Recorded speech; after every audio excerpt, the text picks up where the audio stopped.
Hello আসসালামু আলাইকুম, সবাই কেমন আছেন? আশা করছি সবাই খুব ভালো আছেন। আজকে আমরা রেশিও অ্যান্ড প্রপোর্শনের আরও বেশ কিছু ম্যাথ সলভ করব। ইতিমধ্যেই আমরা রেশিও প্রপোর্শনের বেসিক সেই সাথে বেশ কিছু ম্যাথ সলভ করেছি। সো আজকে আমরা রেশিও প্রপোর্শনের শেষ কিছু ম্যাথ সলভ করব। নেক্সট দিন আমরা চলে যাব চেইন রুলে। সো আজকে আমরা রেশিও প্রপোর্শনের কয়েকটা ম্যাথ সলভ করার ট্রাই করি। সো ফার্স্ট ম্যাথটা যা বলছে সেটা সম্পর্কে একটু দেখে নিই। বলছে যে Amit, Raju and Ram agree to pay their total electricity bill in the proportion 3:4:5। অর্থাৎ এই ফার্স্ট পোর্শনে যেই কন্ডিশনটা বা যেই কথাগুলো বলা আছে সেটা হচ্ছে অমিত, রাজু এবং রাম তিনজন ব্যক্তি তারা তাদের টোটাল ইলেকট্রিসিটি বিল পে করতে রাজি হয়েছে এবং সেটা কি প্রপোর্শনে পে করতে রাজি হয়েছে তা হচ্ছে 3:4:5। অর্থাৎ তারা তিনজন 3:4:5 রেশিও অর্থাৎ 5 অনুপাতে তাদের টোটাল ইলেকট্রিসিটি বিল পরিশোধ করতে রাজি হয়েছে। এখন পরের পোর্শনে বলছে Amit page first days bill of Rs 50। অর্থাৎ অমিত প্রথম দিনের যে বিলটা সেটা সে পে করেছে, দিয়েছে কত? 50 টাকা। তারপর বলছে Raju pays second days bills of Rs 55 এবং রাজু দ্বিতীয় দিনের বিল পে করছে কত? 55 টাকা। Then and Ram pays third days bill of 75 টাকা। অর্থাৎ রাম কি করেছে? থার্ড ডের বিল পে করেছে কত? 75 টাকা। আমাদের প্রশ্নে বলছে how much amount should Amit pay to settle the account. অর্থাৎ অমিতকে কত টাকা পে করা উচিত এই অ্যাকাউন্টটাকে সেটেল করতে। অর্থাৎ তারা যে সেই পূর্বে রাজি হয়েছিল 3:4:5 রেশিওতে তারা বিল পেমেন্ট করবে, সেই রেশিও অনুযায়ী অমিতকে কত টাকা পে করতে হবে এই অ্যাকাউন্টটা সেটেল করতে। অর্থাৎ বিষয়টা ম্যাথটা এরকম বলছে যে তারা প্রথমে ইলেকট্রিসিটি বিল দেওয়ার জন্য একটা চুক্তি বা রাজি হয়েছে কত অনুসারে? 3:4:5 অনুপাতে। তারপর দেখা গেল যে প্রথম দিন অমিত বিল পে করেছে 50 টাকা, সেকেন্ড দিন রাজু করেছে 55 টাকা, থার্ড দিন রাম করেছে 75 টাকা। অর্থাৎ এখানে কেউ একজন আছে কিছু টাকা, অর্থাৎ অমিত কি করেছে? কিছু টাকা ওই সময় কম দিয়েছিল, যেটা বেশি দিয়ে দিয়েছে হয়তোবা রাজু অথবা কি রাম। ধরে নিলাম আমরা এই তিনজনের মধ্যে যে কোনো একজন হয়তোবা কিছু টাকা বেশি দিয়েছে। এখন অমিতকে এই চুক্তি অনুযায়ী অর্থাৎ এই রেশিও অনুযায়ী কত টাকা ওই ব্যক্তিকে দিয়ে দিতে হবে এই অ্যাকাউন্টটাকে সেটেল করতে। এই হচ্ছে আমাদের ম্যাথসের বেসিক বিষয়টা, অর্থাৎ ম্যাথসে যা বলছে সেই কথাটা। এবার আমরা সলভ করা ট্রাই করি। প্রথমত আমরা রেশিওটা জানি 3:4:5, রাইট? এবং আমরা টোটাল জানি তারা টোটাল কত পেমেন্ট করছে। টোটাল কত পেমেন্ট করছে? অমিত করেছে 50 টাকা এবং রাজু করেছে 55 টাকা এবং রাম করেছে 75 টাকা। অর্থাৎ তাদের টোটাল পেমেন্ট হচ্ছে 180 টাকা। এটা হচ্ছে তাদের টোটাল পেমেন্ট, ঠিক আছে? এখন আমরা জানি এই 3 পেমেন্ট করেছে, 3 কত কার পেমেন্ট করার কথা? অমিতের পেমেন্ট করার কথা রেশিও অনুযায়ী। 4 কার কথা করার কথা? রাজুর, এবং 5 হচ্ছে রামের। এখন আমরা এই কন্ডিশনকে স্যাটিসফাই করার ট্রাই করব যে তারা যেই কন্ডিশনে এগ্রিমেন্ট করেছিল 3:4:5 সেই অনুযায়ী অ্যাকচুয়ালি তারা কত টাকা পে করবে। সেটা হচ্ছে আমরা জানি টোটাল 180 টাকা, আর তাদের রেশিও 3:4:5, তার মানে তাদের টোটাল কত? 3 + 4 + 5 কত? 12। অর্থাৎ এটাকে আমরা যোগ করলে পাবো 12। এখন এই 180 টাকার 3/12 অংশ কার? অমিতের, তাই না? টোটাল 12 3 অংশ হচ্ছে অমিতের, আর 4/12 হচ্ছে রাজুর, 5/12 হচ্ছে কার? রামের। আমি কি বুঝাইতে পারছি বিষয়টা? সো এই টোটাল রেশিওটা 3:4:5, তাহলে ওদের টোটাল কত? টোটাল হচ্ছে 12 এবং 3/12 হচ্ছে অমিতের অংশ, 4/12 হচ্ছে রাজুর অংশ এবং 5/12 হচ্ছে রামের অংশ, এবং আমরা এটাও জানি তারা টোটাল পেমেন্ট করেছে 180 টাকা। সো আমরা বের করব এখন অমিত আসলে কত টাকা পে করবে। সো আমরা দেখি, যদি এটা কাটাকাটি করি, 15, 3 15 কত, 45। তার মানে অমিতের পেমেন্ট করার কথা হচ্ছে 45 টাকা, মাইন্ডেড।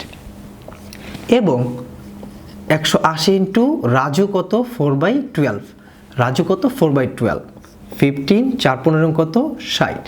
তার মানে রাজু পেমেন্ট করবে হচ্ছে 60 টাকা, ঠিক আছে। এবং রাম কত, রাম হচ্ছে 180 ইন্টু 5/12, 15, 5 15 75, এবং রাম পেমেন্ট করবে হচ্ছে 75 টাকা। অর্থাৎ এই 180 টাকার মধ্যে কার কত পেমেন্ট করা উচিত, এই অ্যাগ্রিমেন্ট অনুযায়ী 3:4:5 অ্যাগ্রিমেন্ট অনুযায়ী সেটাই আমরা করলাম। অর্থাৎ অমিতের করা উচিত 45 টাকা, রাজুর করা উচিত 60 টাকা, এবং রামের করা উচিত 75 টাকা। এখন আমরা দেখি তারা আসলে কত টাকা পে করেছে। আমরা দেখতেছি অমিত পে করেছে কত, 50 টাকা, রাজু পে করেছে কত, 55 টাকা, আর রাম পে করেছে কত, 75 টাকা। তার মানে রাম তার কথা অনুযায়ী সঠিকটা পেমেন্ট করেছে। তার মানে কে কম পেমেন্ট করেছে, বেশি পেমেন্ট করেছে অমিত। অমিতের পেমেন্ট করার কথা 45 টাকা, সে পেমেন্ট করেছে 50 টাকা। কত টাকা বেশি পেমেন্ট করেছে, 5 টাকা বেশি পেমেন্ট করেছে। আর 5 টাকা বেশি পেমেন্ট করেছে, হ্যাঁ। আর হচ্ছে কি বলে, রাজুর পেমেন্ট করার কথা ছিল 60 টাকা, সে পেমেন্ট করেছে কত, 55 টাকা। অর্থাৎ সে 5 টাকা কম পেমেন্ট করেছে। তার মানে অমিতকে যদি এই অ্যাকাউন্টটাকে সেটেল করতে হয়, অর্থাৎ সবাইকে সমানভাবে যদি টাকা দিতে হয়, তাহলে এই 5 টাকা কি করতে হবে, এই রাজুকে অমিতকে দিয়ে দিতে হবে, তাহলে এই অ্যাকাউন্টটা সেটেল হয়ে যাবে। তাহলে আমাদের এই ম্যাথসের অ্যান্সার হচ্ছে 5। অর্থাৎ how much amount should Amit pay to settle the account, অর্থাৎ এই অ্যাকাউন্ট সেটেল করার জন্য অমিতকে কত টাকা পে করা উচিত, 5 টাকা পে করা উচিত। এই হচ্ছে আমাদের ম্যাথটা খুবই সোজা, বাট একটু যদি ভালোভাবে বুঝি তাহলে আমরা এই ম্যাথটা খুব ভালোভাবেই সলভ করতে পারবো। আমরা এবার নেক্সট ম্যাথটা দেখি। নেক্সট ম্যাথটা বলছে salaries of Ram and Shyam are in the ratio 4:5, অর্থাৎ রাম এবং শ্যামের স্যালারি রেশিওটা হচ্ছে 4:5, অর্থাৎ 4:5 রেশিওতে রাম এবং শ্যাম কি করে, স্যালারি পায়। দেন বলছে if salary of each increased by Rs 5000, যদি প্রত্যেকের অর্থাৎ রাম এবং শ্যাম উভয়ের স্যালারি যদি 5000 টাকা বাড়ে, 5000 টাকা যদি ইনক্রিজড হয়, ইচ ইজ ইনক্রিজড অর্থাৎ প্রত্যেকের যদি বাড়ে, দ্য নিউ রেশিও বিকামস 50:60, অর্থাৎ যদি 5000 টাকা আমি প্রত্যেকের রেশিও বাড়াই দেই, তাহলে নতুন একটা রেশিও ক্রিয়েট হয়, সেটা হচ্ছে 50:60। দেন বলছে what is the Shams present salary, তাহলে শামসের বর্তমান স্যালারি কত।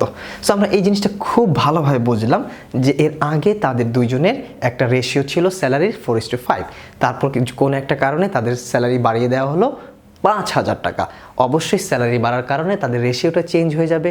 সেটা কি, সেই রেশিওটা চেঞ্জ হয়ে কত হয়েছে, 50:60। এখন আমরা যেটা করব, খুব সিম্পলি ইকুয়েশন বিল্ড আপ করে আমরা কি করব, শামসের প্রেজেন্ট স্যালারিটা বের করব। ধরলাম শামসের আগের স্যালারি ছিল 4x, রামের আগের স্যালারি ছিল 4x এবং শামসের ছিল 5x, রাইট? এটাই ছিল। এরপর কি হয়েছে, তাদের দুইজনের স্যালারি কি করা হয়েছে, 5000 করে বাড়িয়ে দেওয়া হয়েছে। সো আমরা একটু দূরে লিখি এটা। সো কত, 5x, তাদের দুইজন স্যালারি কত করা হয়েছে, 5000 করে বাড়িয়ে দেওয়া হয়েছে, তাই না?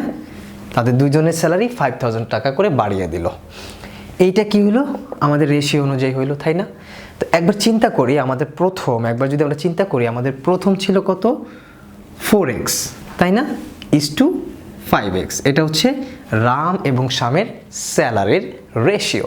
তারপর আমরা কি করলাম, এই 5000 টাকা দুইজনের স্যালারিতে অ্যাড করে দিলাম, কারণ তারা বলেই দিছে যে ইজ ইনক্রিজ বাই Rs 5000 টাকা। যদি আমরা এই 5000 টাকা অ্যাড করে দেই, তাহলেই কি হবে, এই রেশিওটা হবে না? এই 4x এবং 5x এর সাথে যখনই 5000 টাকা কি হলো অ্যাড হলো, তখনই তো তাদের রেশিওটা 50:60 হয়ে গেল, রাইট? তখনই কিন্তু তাদের রেশিও 50:60 হয়ে গেল। এবার জাস্ট আমরা ইকুয়েশনটা সলভ করবো, আর কিচ্ছু না। 4x plus 5000 divided by 5x plus 5000 equal 50/60, কাটাকাটি করলে 5/6। এটাকে যদি আমরা করি 24x প্লাস 30,000 সমান সমান 25x প্লাস 25,000, তাহলে আমাদের x এর ভ্যালু আসে কত? 5000। যদি x এর ভ্যালু 5000 আসে, তাহলে শামসের প্রেজেন্ট স্যালারি কোনটা? শামসের প্রেজেন্ট স্যালারি কিন্তু এইটা হচ্ছে শামসের প্রেজেন্ট স্যালারি। তাহলে আমরা কি করব? সিম্পল 5 এর সাথে 5000 গুণ করব প্লাস 5000 যোগ করে দিব, তাহলে 25,000 প্লাস 5000 ইকুয়াল 30,000। সো শামের প্রেজেন্ট স্যালারি হচ্ছে 30,000। সো নেক্সট আমরা আরও কয়েকটা ম্যাথস দেখব। নেক্সট ম্যাথটাতে কি বলছে সেটা আমরা একটু ভালোভাবে পড়ি, দেন সলভ করা ট্রাই করি। সো এই ম্যাথটাতে বলছে আ বয় কন্টেন্স ইকুয়াল নাম্বার অফ 25 পয়সা, 50 পয়সা অ্যান্ড 1 রুপি। দেন বলছে 1 রুপি কয়েন্স রেসপেক্টিভলি, অর্থাৎ একজন বালক সে কি করে ইকুয়াল নাম্বার অফ, অর্থাৎ সমসংখ্যক কি করে 25 পয়সা, 50 পয়সা এবং 1 পয়সার কয়েন কি করে সে কন্টেন্স করে, ধারণ করে, অর্থাৎ সে রাখে সমসংখ্যক কয়েন রাখে। তারপর বলছে if the total value of RS 105, অর্থাৎ সে যেই পরিমাণ কয়েন রাখছে 25 পয়সার, 50 পয়সার এবং 1 রুপি কয়েন রাখছে যেই পরিমাণ, সেই পরিমাণের ভ্যালু হচ্ছে 105 টাকা। দেন বলছে how many types of each type are present, তাহলে কত টাইপ এই প্রতিটা টাইপেই প্রেজেন্ট রয়েছে, অর্থাৎ কি পরিমাণ কয়েন প্রতিটা টাইপেই, অর্থাৎ প্রতিটা টাইপে কি রয়েছে উপস্থিত রয়েছে। এর জন্য আমরা কি করব? আমরা ফার্স্টে দেখি 25 পয়সাকে আমরা টাকায় যদি কনভার্ট করি সেটা কি হবে? 0.25, রাইট? পয়েন্ট কি 25।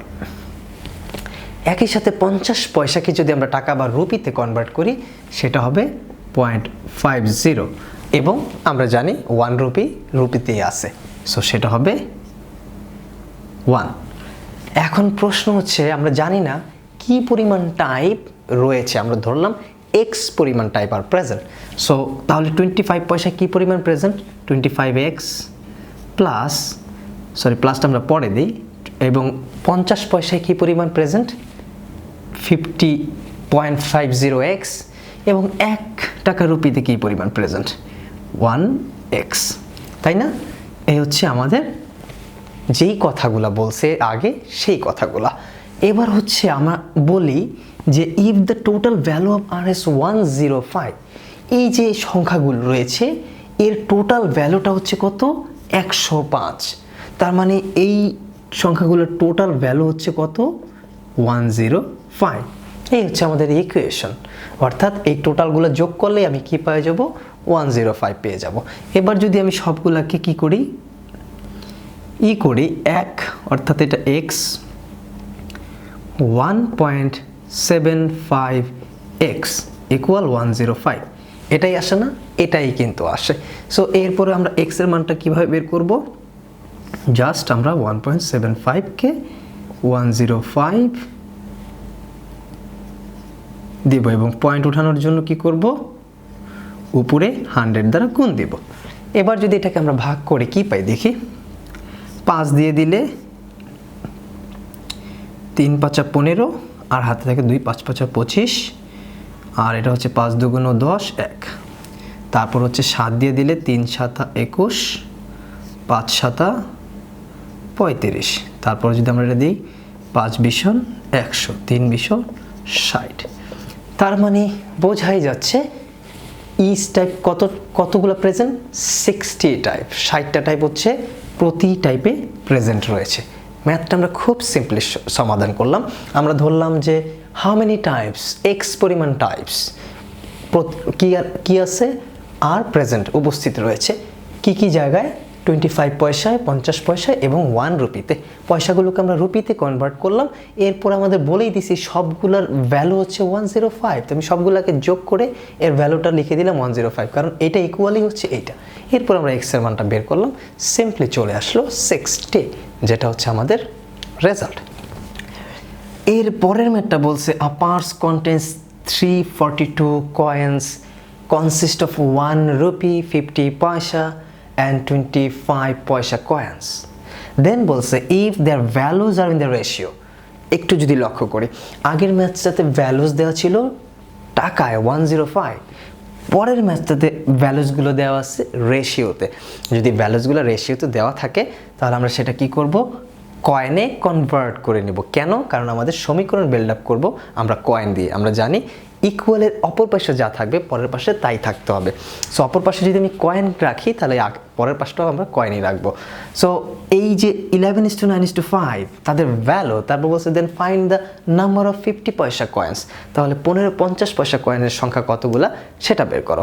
সো আমরা খুব সিম্পলি কি করব, আমরা এই 1 রুপি 50 পয়সা এবং 25 পয়সাকে কয়েনে কনভার্ট করব। তার জন্য কি করব, সিম্পলি আমরা জাস্ট 11কে এই রেশিওটাকে 1 রুপি দ্বারা ভাগ দিব, তাহলে আমরা 11 পাবো। তারপর আমরা 50 পয়সাকে 9কে আমরা 50 পয়সা দ্বারা ভাগ দিব, ভাগ দিলে আমরা 18 পাবো। তারপর হচ্ছে আমাদের 25কে আমরা 0.25 দ্বারা ভাগ দেব, তাহলে আমরা 20 পাবো। তার মানে আমরা কয়েন সংখ্যা অলরেডি আমরা পেয়ে গেছি। কত পেয়েছি? 11, 18, 20, তাই না? এখন আমাদের বলছে find the number of 50 paisa coins, তাহলে কতগুলো কয়েন থাকবে? আমরা ধরলাম এক্স পরিমাণ কয়েন থাকবে। সো আমরা ধরলাম এক্স পরিমাণ হলে 11x, তারপর হচ্ছে 18x, তারপর হচ্ছে 20x, এবং এই সবগুলোর যোগফলই কিন্তু 342। সবগুলোর যোগফল 342 না, সবগুলোর যোগফলই 342। এবার যদি আমরা x এর ভ্যালু বের করি তাহলে আসবে 342/49 = 6.69 টাইপ, এরকম কিছু একটা আসবে, 6 পয়েন্ট সামথিং। সো এটা যদি আসে আমরা x এর ভ্যালু অলরেডি পেয়ে গেছি। এবার বলছে ফাইন্ড দ্য নাম্বার অফ 50 পয়সা কয়েন। 50 পয়সা কয়েন কত ছিল? 18x। আমরা তাই কিন্তু করেছিলাম, 9কে 0.5 দ্বারা ভাগ করে 18x হচ্ছে আমাদের 50 পয়সা। তো আমরা x এর ভ্যালু পেয়ে গেছি। তাহলে আমরা কি করব, 18 × 6.69 দ্বারা গুণ করলে আমরা 125 সামথিং 64 এরকম একটা কিছু পাবো, যেটা হচ্ছে আমাদের অ্যান্সার। আচ্ছা, আমরা ম্যাথটা কীভাবে করলাম বুঝতে পারছি। আমরা ডান সাইডে অর্থাৎ সমীকরণের অপর সাইডে যেহেতু আমরা কয়েন করেছি 342টা, সো এই সেটটা আমরা সবগুলোকে কয়েনে কনভার্ট করে নিয়েছি। সেটা কিভাবে, আমাদের কয়েনের ভ্যালু দেওয়া আছে এবং কত পয়সা কয়েন সেটাও বলা আছে। সো আমরা কী করছি, ভ্যালুগুলোকে পয়সা কয়েন দিয়ে ভাগ করে সেটাকে আমরা কয়েনে কনভার্ট করে নিয়েছি, এবং সেই কয়েনগুলোকে আমরা কতগুলো টোটাল কয়েন সেটাকে এক্স ধরে সবগুলোকে টোটাল করে আমরা এক্স এর ভ্যালু বের করেছি। তাহলে আমরা 50 পয়সা কয়েনকে খুব সিম্পলি বের করে ফেলতে পারতেছি। এই হচ্ছে আমাদের ম্যাথস। সো আজকের মতো এখানে শেষ। নেক্সট দিন আমরা চেইন রুল স্টার্ট করব। সো সবাইকে ধন্যবাদ, আল্লাহ হাফেজ।